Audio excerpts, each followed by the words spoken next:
everyone, this is Goar and welcome back to my channel, The Space of Language. First of all, I'd like to thank those of you who have watched my videos, who have been supporting me, and probably you know that I haven't made new videos for quite a while, and this is like my New Year's resolution to keep doing things I love. One of them is sharing my experience with you here on YouTube. So I will try to do it regularly and hopefully it will help you also to stay motivated. Well, who knows, maybe your resolution for New Year's was to improve English or any other language that you want to study. Now let's get started. Today's topic is some of the words in English language that you probably mispronounce. Now we know that English is not a phonetic language, which means that we cannot really look at the word and say it out loud, because sometimes we read a text or we don't really hear a word and we just start reading it one way or another and it turns out that it's wrong. So I think we should focus a bit on pronunciation. Now before we start, I'd like you to maybe pause the video. I will give you a couple of seconds before I say the word. You will hear them, you will see them pop out right next to me over here, and you try to say it out loud, okay? Well, if you're just trying to read it in your mind, it's not really that helpful. I think, well, when you pronounce something, you should say it out loud, and that helps you to remember, maybe repeat it a couple of times, and hopefully after watching this video, you will remember those words. Also, let me know in the comments down below which words are difficult for you. Maybe there are words in your language that are mispronounced by foreigners, who knows? I'm gonna do this forever. Oh gosh, pronunciation is fun, isn't it? Okay, so the first word is right over here. Right, if you say it correctly, you should get architecture, architect. It's not a ch sound, it's not a sh sound, it's not architect, architect. It doesn't sound like, we're used to cheese, ch, chocolate and other words. So it's a k, just like in words like stomach, we say k, not stomach, okay, stomach, and ache, and there are some other words like this. So please remember them, practice them. Architecture, architect, like my favorite architect is Antonio Gaudi. Okay, next word. Right, that's an interesting, yummy, well, depends how you say it. It could be yummy or not really, not something to eat. Right, this word over here is dessert with a z, dessert, double S. Look at the spelling also, remember? For example, I'm gonna have brownie for dessert. If you say it like desert, you get like Sahara Desert, Kalahari Desert. Okay, so please pay attention to the words. The pronunciation helps us to differentiate them as well as the spelling does. Okay, next word, say it with me. Almond. Okay, we don't pronounce letter L. Yeah, it does kind of look confusing because there are words like this in English with a silent sound over there, like words like half or salmon. Right, it's not salmon, it's salmon. Or wood, talk, and like all of them with, not all of them, like a lot of them with L sound. The same with almond. So almonds are good nutrients for you. Next one. Right, this word, if you say it correctly, you should get vehicle. Okay, one more time, vehicle. Like a car is not a luxury vehicle. Yeah, it's just a means of transportation. Right, so we do not pronounce the H, it's not vehicle, right? So vehicle, very easy, very like you're just breathing out the sound, okay? Next one, it's a day of the week that maybe people like or not that much, depending on you. What is your favorite day of the week? Okay, I like this day actually, it's Wednesday, not Wednesday, or whatever you might try to say. Again, D is silent. There is no really good explanation for this. Just remember and practice it. Wednesday, all right? So what example? Yeah, Wednesday is my favorite day of the week, as it is for me. Next one. This word you know quite well, but I hear a lot of students mispronounce it quite often. Right, so we get only 2 syllables here, okay? This one is vegetable. Okay, vegetable. We don't say vegetable, vegetable. We don't pronounce the GE sound, so there are syllables vegetable, okay? We're just like dropping this connecting E between the two parts of the word. And vegetables are healthy for you. You should eat quite often. Right, next one. This one is a bit similar. If you try to say it, please do not say comfortable, confortable.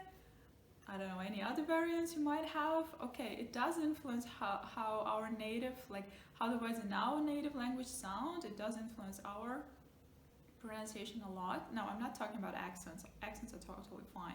I'm talking about the pronunciation and the rules we have. So here, we do not pronounce the FO, it's comfortable. Okay, comfortable. We're like dropping that middle. What we can say, this sofa is really comfortable. Practice with me. I hope you master it.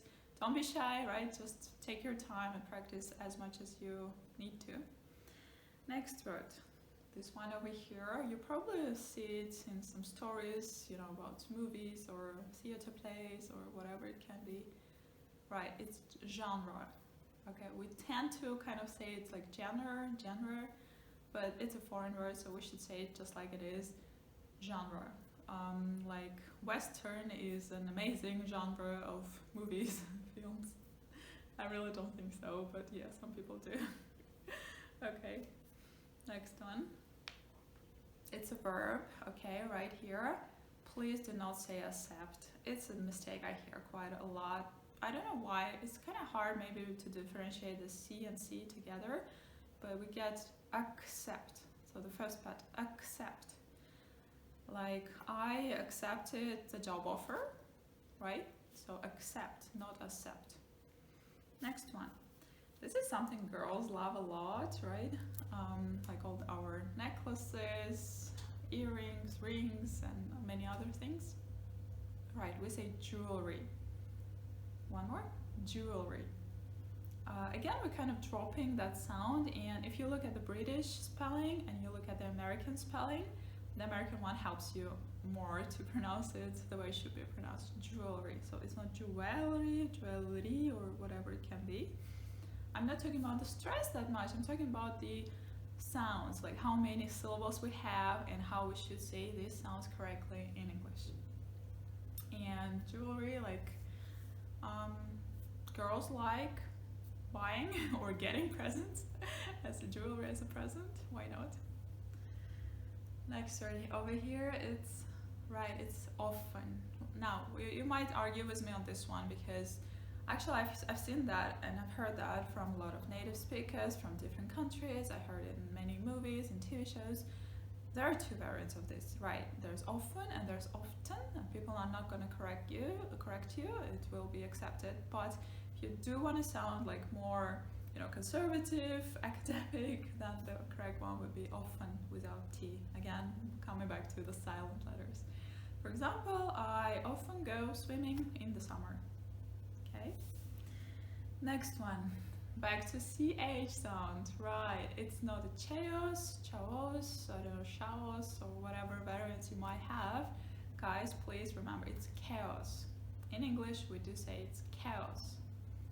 For example, my work before the holidays is totally a chaos.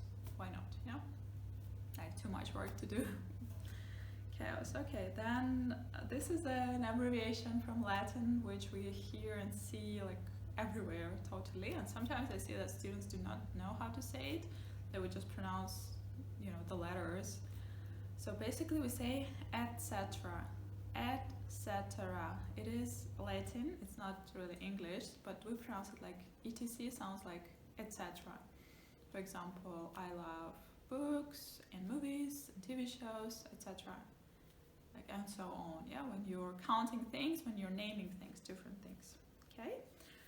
We don't have that much left, stay with me, stick with me. So the next one is a fun word, right, isn't it? Look at the spelling, it's like really blowing my mind every time I have to spell it, or when I have to explain to the students how to read it. It's not QU, it's not QE, it's not anything else you might think of, it's Q, right, just two sounds, Q. it's a British word, and you might want to say line if you're more like into American English, and you will hear people use it a lot. So British people really like to queue, to stand in a line to wait for something, and this is something I adore in the Western culture, not staying all together really, but respecting the personal space and keeping that queue. Remember the spelling, remember the pronunciation, it's really helpful. Next one. Try to say it, it's recipe. Now in this one we pronounce all the sounds, right? Recipe. It's not receipt, it's not receipt, which is a total different word, right? You might confuse sometimes the words and their spelling. Now recipe, for example, my mom has a delicious lemon cake recipe, which is, you know, the ingredients and how to cook it and which order. And receipt, different pronunciation, different spelling, a bit confusing, right? I agree with you. Receipt, this is like I get my receipt for buying my t-shirt, right? From the shop you get this kind of bill similar to it. Thank you so much. I hope you practice once more. If you have any questions, well, let me know. How can I help? I hope that pronunciation is not the worst for you, because it's really challenging, but the more you practice, the easier it gets. And well, I'll see you soon in the next videos. Thank you so much for watching. Have a wonderful day. Take care. Bye bye.